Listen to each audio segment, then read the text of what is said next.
Welcome back to my channel. ഞാൻ ഇന്ന് ഉണ്ടാക്കാൻ പോകുന്ന ഒരു വെറൈറ്റി ആയിട്ടുള്ള പൊട്ടറ്റോ ഫ്രൈ ആണ്. ഇത് വളരെ സ്വാദിഷ്ടമാണ്, എന്നാലും വളരെ എളുപ്പത്തിൽ നമുക്ക് ഉണ്ടാക്കിയെടുക്കാൻ പറ്റും. ചോറിന് ഈ ഒരു പൊട്ടറ്റോ ഫ്രൈ മതി, വേറെ കറികളുടെ ഒന്നും ആവശ്യമില്ല. അപ്പോൾ ഞാനൊരു പാൻ എടുത്ത് അതിലേക്ക് 1 ടേബിൾ സ്പൂൺ വെളിച്ചെണ്ണ ഒഴിച്ച് കൊടുക്കുന്നുണ്ട്. വെളിച്ചെണ്ണ ചൂടായി വരുമ്പോൾ 1/2 ടീസ്പൂൺ കടുക്, 1/2 ടീസ്പൂൺ ജീരകം, 10 വെളുത്തുള്ളി കട്ട് ചെയ്തിട്ട് ഇതിലേക്ക് ഇട്ട് കൊടുത്തിട്ട് ഒന്ന് നന്നായി ഫ്രൈ ആക്കി എടുക്കുന്നുണ്ട്. ഇനി 3 ഉരുളക്കിഴങ്ങ് നീളത്തിൽ അരിഞ്ഞ് കഴുകി എടുത്ത് വെച്ചിട്ടുണ്ട് ഞാൻ.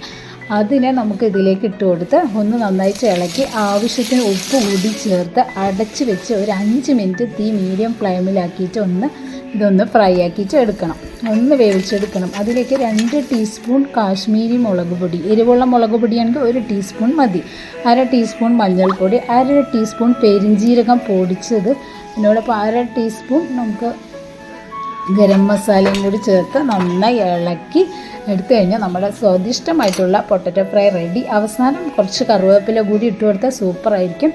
അപ്പോൾ നിങ്ങൾ പൊട്ടറ്റോ ഫ്രൈ ഉണ്ടാക്കുക. അടുത്ത ഒരു വീഡിയോ ആയി നമുക്ക് വീണ്ടും കാണാം. എൻ്റെ ചാനൽ അതേ കാണാണെങ്കിൽ ഒന്ന് സബ്സ്ക്രൈബ് ചെയ്യുക, ഷെയർ ചെയ്യുക, കമൻറ്റ് ചെയ്യുക.